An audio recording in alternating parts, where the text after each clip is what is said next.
சாப்பாடே வேணாம், ஒரு பானை நிறைய தண்ணி வச்சா போதும், மொண்டு மொண்டு குடிச்சுக்கிட்டே இருப்பாரு. நம்ம வீட்டுலதான் பானை இல்லல்ல, போகும்போது வாங்கி கொடுங்க, பத்திரமா உடையாத அளவுக்கு புடிச்சுக்கிறேன். இன்னும் என்னடா ஓடுறேன்? தோசையா முதல்லயே கையால சாப்பிட்டுக்கலாம். தாங்க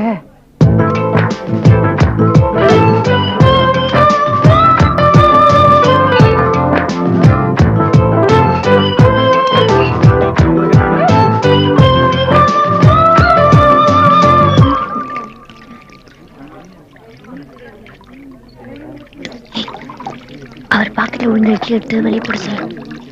பாக்கெட்ல இருக்கிற இட்லி எடுத்து வெளில போட்டுருங்களேன், கரையிட போகுதுன்னு எங்க அக்கா கவலைப்படுது.